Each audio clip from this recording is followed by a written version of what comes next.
What's going on, guys, and welcome back to Surviving Java series. And it is now officially Halloween, and I've got some plans for this episode, some that have already been implemented, and what we are going to do. Now, the build that I mentioned in the last video, me and Cy started at just before last Halloween, and our plan, I can't fly because I have not got my wings on. Our plan was to actually have it done for last Halloween, but the situation being is that the build ended up being a lot bigger than we thought it was going to be. So then we sort of just forgot about it for around about a year, until around about 3 weeks ago, where we then decided to finish building it.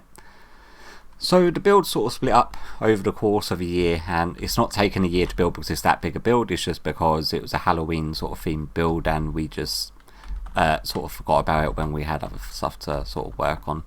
But yeah, nevertheless, I'm just going to sort of, because each time we go to build on it, I tend to run the replay recorder. So I've got a bit of a lengthy sort of time-lapse version of us building it, and then we can go check it out. So yeah, hopefully you enjoyed the time-lapse. Get rid of that.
Alright, so hopefully you've enjoyed that time-lapse, and in between the time-lapse while you was watching that, I decided to do a bit of a costume change in order to match the theme of this build. Now, this build being based off of a real-life sort of Victorian like Mental Asylum was the initial idea. We've sort of changed it up a little bit as we progress with the building, just because obviously Minecraft doesn't really blend overly well with real life, considering you're working with a very, very square sort of design that you end up having to accommodate. But then we made some adjustments, and we started it like by the time we finished the church last year and we started working on this, me and Sai had literally only finished the front face. Go away, Sai, I've picked you up about 10 times. We had only just finished the front face of the actual building, so it was nowhere near complete, and we had a whole bunch of mountains that were in the way around the outskirts. But if we can get our clothes back on, I've been working on this on and off with Sai for the better part of the last 3 weeks now. It's like well over about 200 hours spent on this. It's just insane. So the interior itself is not done yet. It's going to be something that me and Sai work on throughout the year, more than likely when we get bored enough to come back over here. But then you come into this open area quad, and we've got this big fountain with some custom trees in all the corners, all hidden lighting, and it's meant to look sort of like run down and derelict, which is the whole design style. And then on the outskirts, doing the block swapping and the detail work on this was the longest pain in the arse of a job that you have to do, because you do sort of like strips, and then you have to do blending, and then you have to do block swapping, and it just takes a lot of time in order to use this many blocks in a build. So on the outskirts, we've got like mossy stone bricks, and it goes up into like tough and then cobblestone. On the inskirts, because it's more shielded from the forces of nature like rain and whatnot, so we've not gone with the mossy stone, which was an idea from Sai, and we've just gone from like a stone to cobblestone to a stone to an andesite, and then we've made it look a little bit more secure on the inside by adding like polished andesite towards the top. And then it is a pretty big build, as you could probably tell, so it took quite a long time in order to get it done.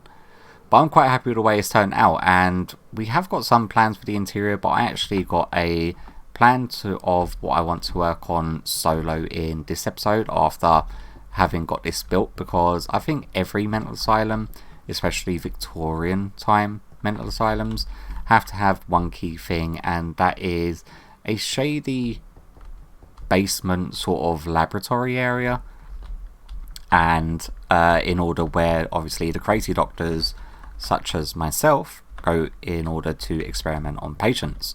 So what we are going to do is sort of dig out an area where it's like I'm trying to work out exactly what would be where before it's in place. So say that's going to be our interior wall there coming in, because obviously we want the wall to be different than the external wall for the interior wall.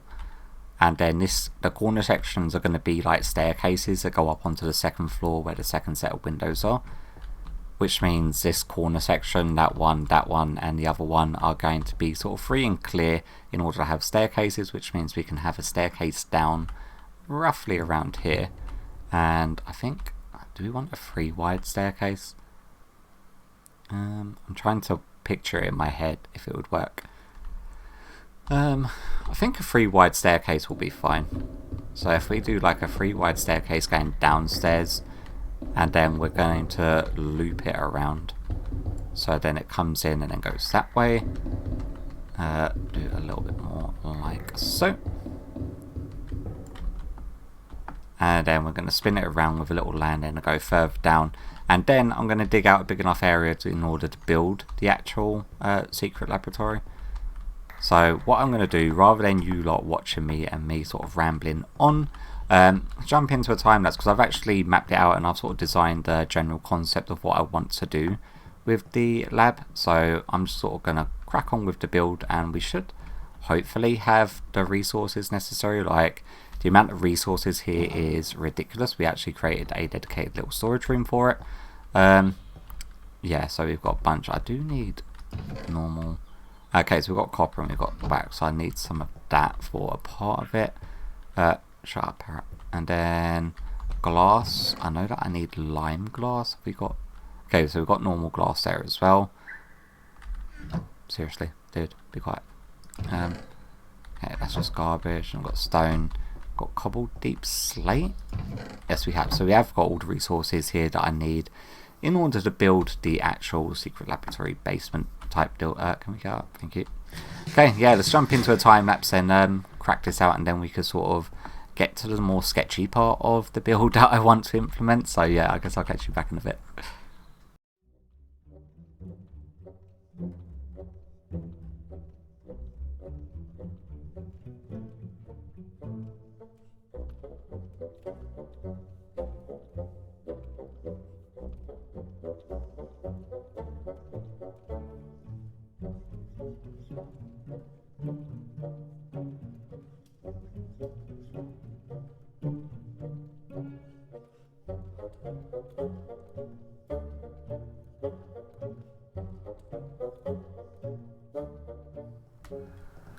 Alright then guys, so it's taken the better part of a couple of hours. Took a little while to actually dig this area out. Let's just make sure there's enough torches in order to keep the outside.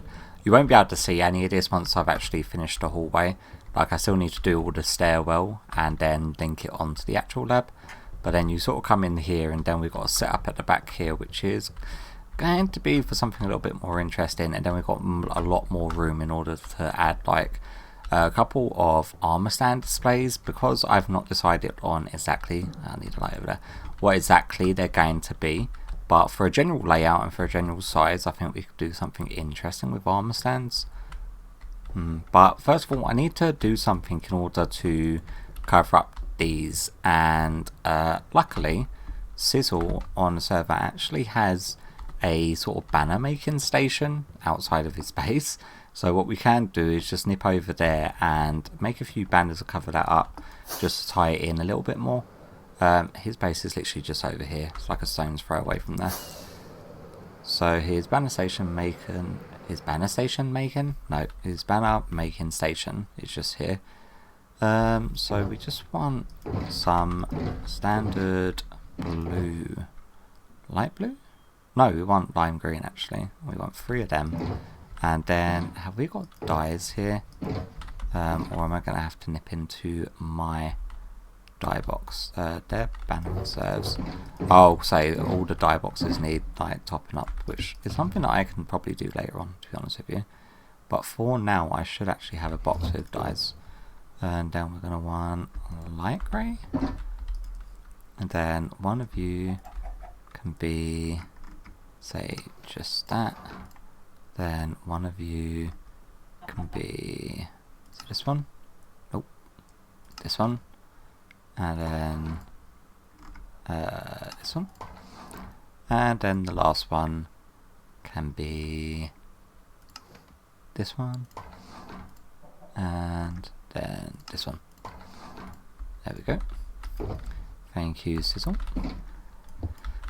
Yeah, I have got plans on working on a dye farm area, and me and Sai actually started clearing that area out as well.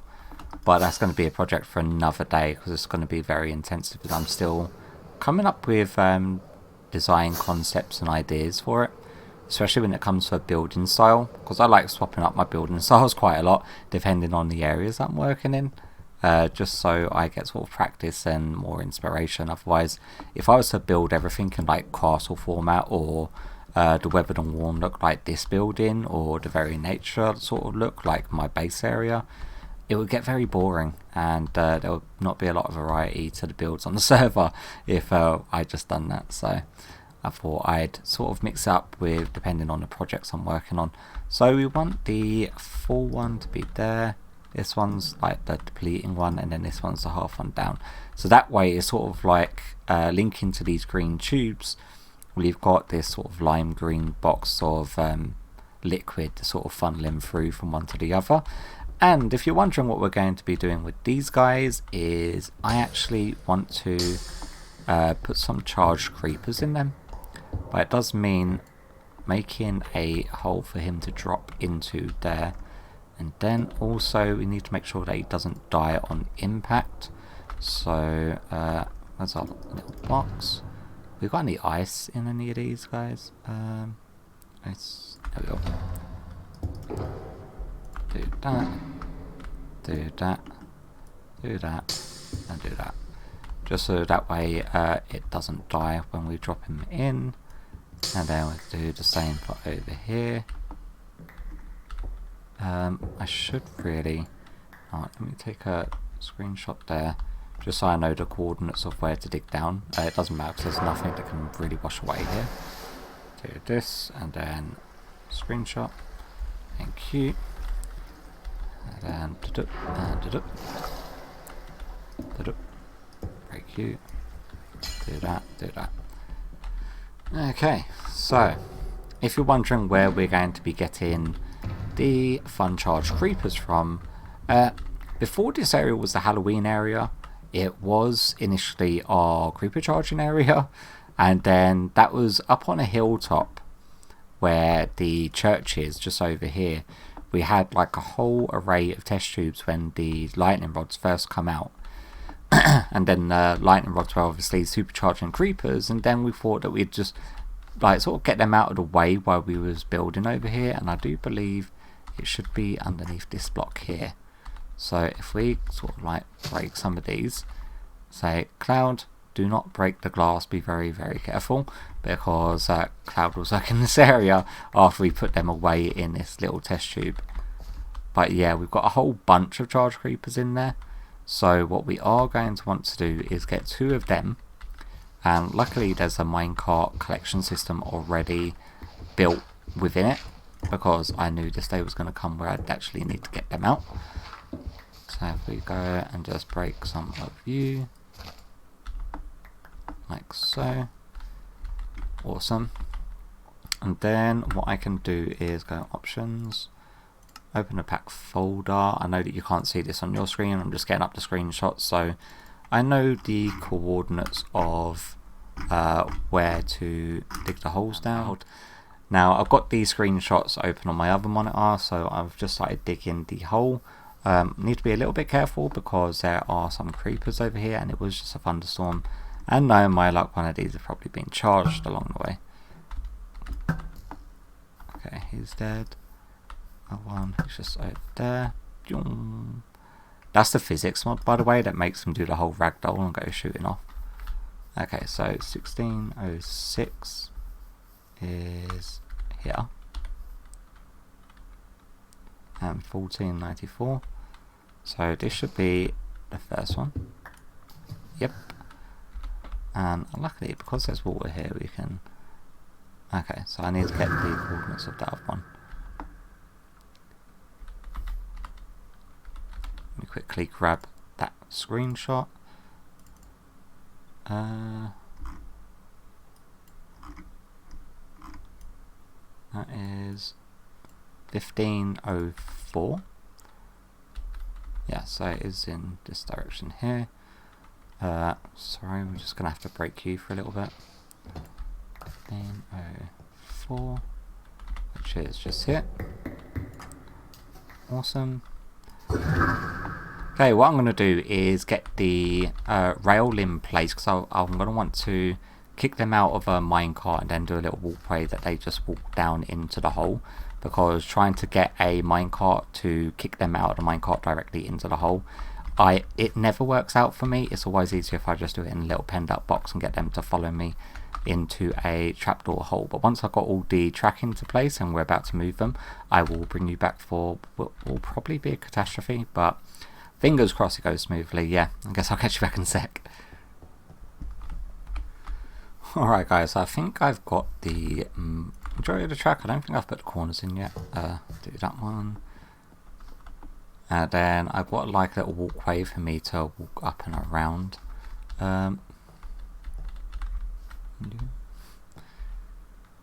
Okay, have you even got minecarts in? Oh, of course you haven't, because that would be way too prepared for me. Can we... Actually, I think I put my minecart chest down already.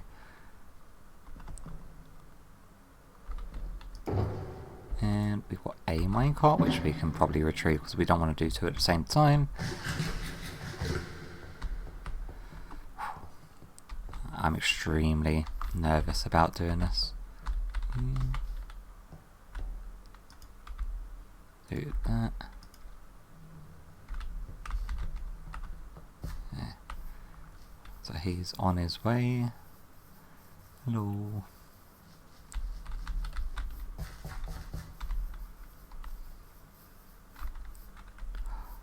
No. Oh, it wasn't powered. That's gonna help. Do that.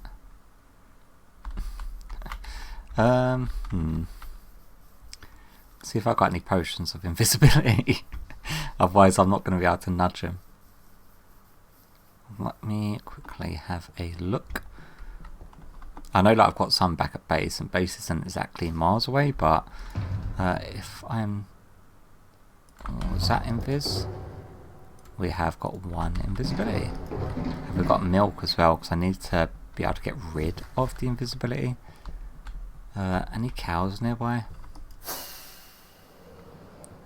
Got a pig. Chicken. Parrots. Wolf, pig, cow. There you are.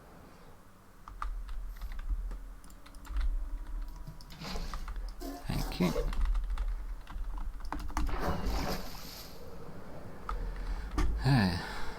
And I was about to take off my clothes. I would have felt like a flower in the sky. Come over here. So he shouldn't actually be targeting me anymore because I went well out of render range. So if we take off our clothes and then chug invis, let me take that and that out of my hand.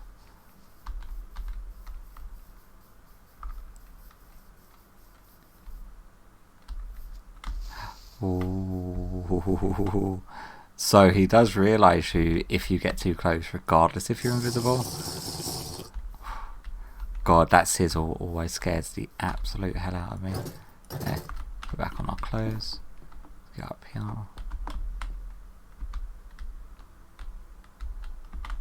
Alright, buddy. Yeah.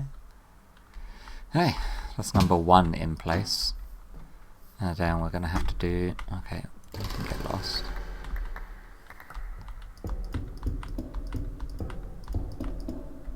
Do this.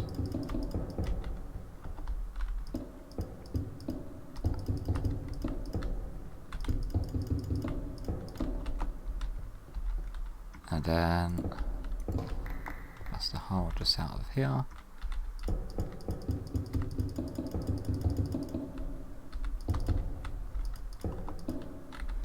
And then we're going to need another trapdoor.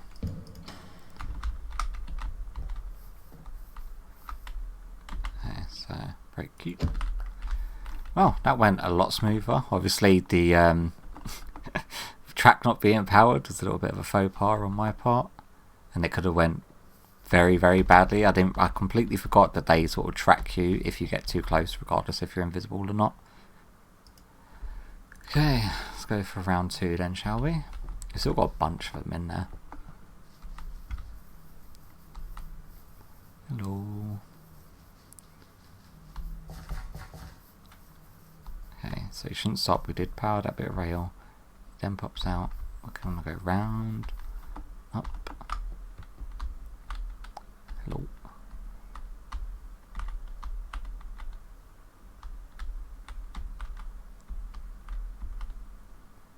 Ah, come on. There we go. Oh, God. Now that's them both in place. We can now go down there and have a look. We need to get rid of the water underneath them without them blowing up as well, because I don't really want them bobbing up and down. Although, I was about to say, although wouldn't it look good if we had them like completely swimming in water? But yeah, they drown. I completely forgot. Have we got room? Yes, we have got room in our inventory. That. Do that. Number 1. Thank you. If we just empty and then pick it up. Oh, there we go. And now technically this is also part of our zoo exhibit. So now we've got charged creepers in our zoo exhibit. Can we like get up here without killing ourselves? Oh, there we go. let's just patch you in there. We are going to have to patch that in as well, anyway. Just because I've got a really bad feeling that I'm going to sort of go to patch that in and fall in with the charge creeper and just ruin this entire thing. But yeah, that's a nice little exhibit thing with the charge creepers in their little test tubes, which I really do like. Okay, now what I'm going to do is have a bit of a jump cut here because there's a bunch of stuff that I want to do off camera that's going to be very, very tedious and time consuming, and I know that we haven't got long left on the video. Because I do want to do some armor stand displays. I want to blend the stairwell in with this sort of build style going up along the actual stairs. So I'm going to need to replace the walls, need to get rid of that rail, patch in the holes, need to fix them bits of ceiling. Just there's loads of little bits and pieces I want to get done before showing you the completely finished product. So yeah, it looks like I'm going to be doing, oh, we actually broke a couple of the levers. So it looks like I'm going to be doing this for a good minute or two, and then I will bring you back. Alright guys, so after a good few hours working on very tedious armor stand stuff, I'm not the best when it comes to the armor stand magic because, well, yeah, I don't know why. It's just it's just not one of my fortes of talents or skills. So it takes me around about 5 times longer than it would usually take anyone in order to get this sort of stuff done. But let me slip the night away. I don't know why. See all these triggered on the left? That's all me messing around with armor stands because, yeah, fun. So I done the stairwell. So it sort of matches up to the rest of the theme. And it comes down here up to the door and up to the wall. And then we introduce an eye scanner. So if we walk up, and then it opens the door for us. So then we've got our creepers at the back with our weird sort of gauge system and pipe works. Just doing something. I don't actually know what the law is behind this, but I thought it looked cool, like the decreasing value of what we should have really had is like a normal creeper in one, then a charged one in the next, like it's transferring its like energy into the other one. But I do like the charged creepers in the back there, especially with their glow. Over here we've got a villager being tortured with some satanic books and cutting instruments. We've got a head in a jar with some candles on a hanging shelf. Got a jar of blood that's hanging that we're obviously extracting or pumping into this poor villager. Over here we have, well, we can't really go without a dodgy lab doing experiments and torture on Clowd. So we've got him being hung on one of the walls, sort of, well, I think that's counted as drawn, where you pull all 4 joints out of whack, don't you? Yeah, but he's up there mainly because it's one of the only other player heads that I had available in my box of tricks. And here we've got another jar of blood and another cutting instrument for, well, doing experiments on Clowd. Here we've got a zombie villager in a cage who's just hanging there, probably waiting for his turn on the table to be either fixed or experimented on. Over here we've got a couple of hanging shelves with some potions, skeleton skull that we've acquired from one of the ancient cities, another jar of blood, and over here we've got our little writing desk for recording our experiments, another skull, some candlelight, and then another head in a jar up on the shelf there. So all of it is just like little added details that sort of bring the sort of build together. I do like it. It's like the build itself doesn't really have much of a function. Like, we can knock charge creepers off of our list for zoo exhibits, because technically this could be counted as part of the zoo. And then we've got another eye scanner in order to get back out of this room. And if you're wondering how I'm doing that, it is a pufferfish that's in a fence post with a pressure plate above it. So when you walk close enough to this wall, it'll expand and then it'll open the door by sending a redstone signal to it. And the redstone signal is getting sent to this block underneath the door, which is like just another little cool feature, especially when you want to be able to open a door without any visible redstone or buttons. And it actually remains open for a reasonable amount of time. I don't know what that dirt's doing there. Go away. But yeah, nevertheless, that is going to be it for this Halloween-y themed episode. Like, this building was just, oh my god, the immense amount of time spent building this was just insane. Like, oh look, we've got a bunch of pillagers on the roof. Mainly because they could spawn on gravel, so they're spawning on the flat surfaces. But yeah, big thank you to Cy, obviously helping me through pretty much every single stage of building this entire thing, especially when it came to like designing the block palette and the wall design and the windows. And yeah, it took a very long time. I'm quite happy with the way it turned out. Obviously, there's still a lot of work that needs to be done, especially when it comes to the interior, which is void of anything at the moment. And then we have got plans for something up at the top there as well, but that's going to be for a later episode. I'm quite happy with the fountain. In here could probably use some more detail work, like some benches, maybe some shrubbery or hedges going around the edges. But otherwise, I am quite happy with the build itself. We did actually move the altar that was here over to there because the beam coming from the crystal was shooting straight through the front face of the building, which we were not really a fan of, so I had to piston push it all the way over there, which I'm not sure if you saw in the time lapse or not. Whether or not I included it, I recorded like around about 70 hours worth of time lapse footage, which I need to try to condense down, and I've not yet done it. But yeah, nevertheless, hopefully you've enjoyed today's episode, and hopefully, because it's going to be Halloween the day this episode goes out, hopefully you've all enjoying a nice Halloween, and Annie little ones are going out trick-or-treating today. Managed to get loads of sweets because I'm jealous of that. I have to buy all of my own sweets, unfortunately. Yeah, it's a horrible world when you have to do that. But nevertheless, I hope you've enjoyed today's episode, and hopefully I'll catch you all in the next one. Bye bye. I need to make sure I put on my wings, otherwise I'm going to die.